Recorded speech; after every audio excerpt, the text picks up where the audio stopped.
What's up mga kapangga? Sa ating YouTube channel. For today's video, we will talk about bike essentials that we need to bring pag tayo nagbabike commuting. So guys, samahan ninyo ako, lalo na dito sa mga baguhan lang na bumili ng bike or sa mga matagal na nagbabike. Mag-comment po kayo or suggestion na pwede natin idagdag for information sa mga kasama nating nagbabike to work. So guys, sa Pangasinan nga pala ay NGCQ na. So pwede tayo mag-bike within the province. Importante pa rin yung safety protocols na sinusunod natin.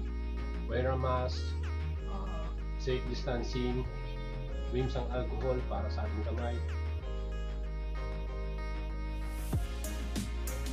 Unang-una sa ating bike essentials yung head protection gear. So ano ba yun? Ito yung helmet. So guys, hindi ko naman sinasabi na bumili tayo ng mamahaling helmet. Any kind of helmet na tingin natin swak sa budget natin okay na po yun. Importante po na meron lang tayong helmet na sinusuot. For our protection din po sa ating ulo. At importante kasi talaga itong helmet marami kasi ako nakikita sa aking pagbablog ng bike to work. Yung mga ibang nakikita ko talaga wala silang sinusuot na helmet. I know, kulang sa budget, walang budget, pero buhay natin yung nakasalalay doon. So, importante po talaga ito.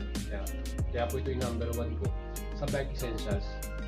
So guys, para dun sa mga nagbabike to work or nagbabike commuting, bumili na po kayo ng helmet, importante po ito sa atin.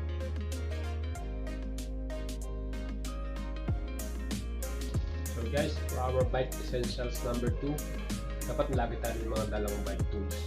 Importante na may nakasama to pag tayo nagbabike commute. Kasi pag any emergency, lalo na sa daan at walang malapit na shop for bike repair, kahit tayo na pong gumawa ng ating bike. So importante meron tayong mga tools na ganito, mga range, air pump, bike lever para sa tires. So yun yung mga bagay na dapat meron tayo. And regarding sa bike tools, dapat may kasama rin tayong first aid kit. Kung any accident na magkaroon tayo, na maharap natin, importante na meron tayong mga emergency kit na pag nadala pag tayo na accident. So ano ba yung mga yun? Bandage, gamot sa sugat.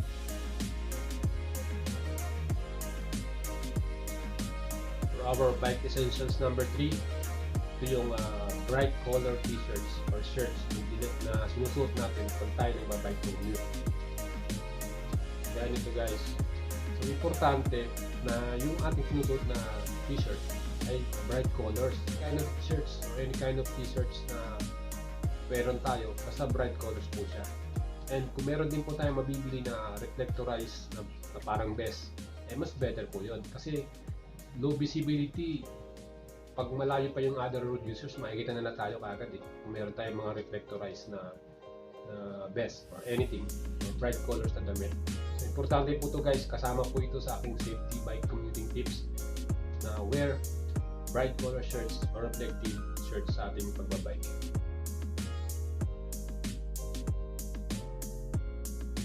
For our bike essentials number 4, ito po yung water bottle. Bakit po natin ito kailangan? Napaka-importante po ng tubig sa ating katawan. Siyempre pag nagbabike po tayo po ay naglalabas po tayo ng pawis. So pag nagpawisan tayo, dapat po na ibabalik natin yung tubig na yun. Kasi it will cause sa ating katawan na magkaroon tayo ng cramps. Kasi nababawasan na yung tubig sa katawan natin. So importante po na lagi tayong uminom din ng tubig pag tayo nagbabike. Any kind of water bottle will do. Basta swak sa budget ninyo. Ito, nabili ko lang sa Lazada. Worth 300 pesos. Meron din sa mga bike shop. Madami din mura dyan. Natin, meron tayong water bottle pag nagbabike. Bike essentials number 5. Ito po naman yung hand gloves.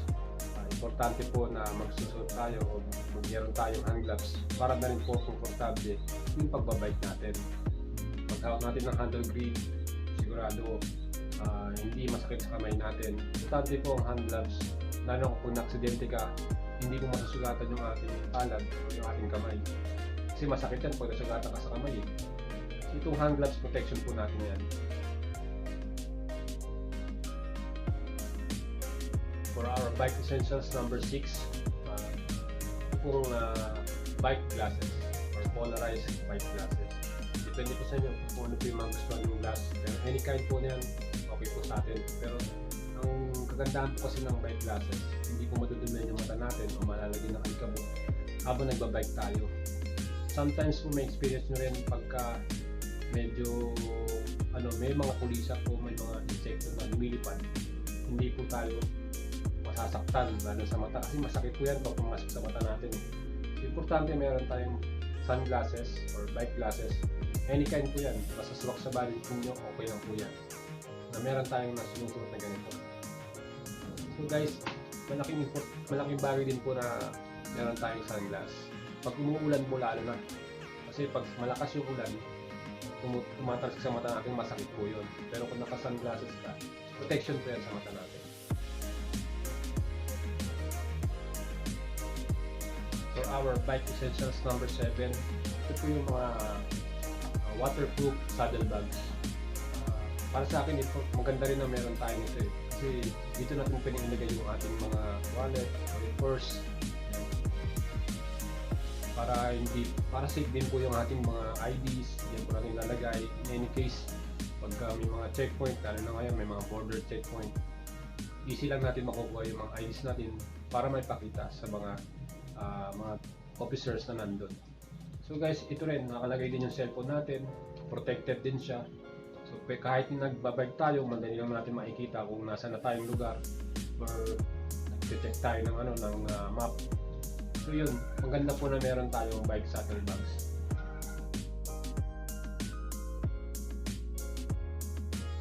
For bike essentials number 8, kailangan po na natin ng mga lights. So importante po guys na meron tayong bike lights, lalo na kung nagbabike po tayo na medyo low visibility, umuulan siya, naka-switch on po yung ating mga lights. Para po madali po tayo makita ng other road users kasi it will cause accident pag di po tayo napansin kagad. So, importante po ito, lalo sa gabi. Pag nagbabike tour tayo, inabot tayo ng gabi, nag-overtime tayo sa trabaho natin, pag-uwi natin, safe po yung ating pag-uwi kasi meron tayo lights, front lights or tail lights. And then, sama na rin po natin na meron din po tayo kahit pa paano yung busina. Kasi po itong nabili ko sa Lazada, may kasama na rin siyang busina. Yan po yung tunog niya. So, ano po yung importante rin kasi doon na bigla may tumatawid na tao or may mga tao na hindi nila napapansin tayo, pwede natin businahan sila para marinig nila na paparating tayo, di ba? So, safety din natin yun. For our bike essentials number 9, ito po, siguro maganda po itong essentials na to pag tayo nagbabike na medyo tirik yung araw, mainit. Kung may balak-laba ka, protection po ito sa head natin, dito sa likuran, sa ating leeg. Maganda rin po ito para pamalit na rin natin sa mask pagka checkpoint. Kung nakaganito tayo, kahit wala tayong suot na mask, ito na yung ating mask or any place na pupuntahan natin pag nag-travel tayo. Maganda rin po na meron tayo ito kasi magandang protection. Saka yung hangin, hindi siya yung ganong parang suffocate ka. Maganda po yung meron kang ganito balak-laban. And another for the sunscreen protection, meron din po tayo sa hand natin, protection sa hand. Sobrang init din kasi pag nagbabike ka, parang mapapasok na rin yung hand mo pag lalo rin dito sa arms mo pagka wala kang sunscreen protection na kagaya. For bike essentials guys, sana nagustuhan nyo po ang video na to at makatulong po sa mga kasama natin mga pag-jack dyan nagbabike to work dito sa Pangasinan. So guys, supportahan nyo po ang channel ko, please like, leave a comment at mag-subscribe po kayo. Hindi po kalimutan na click ang notification bell para po sa mga future videos at uploads na ilalagay.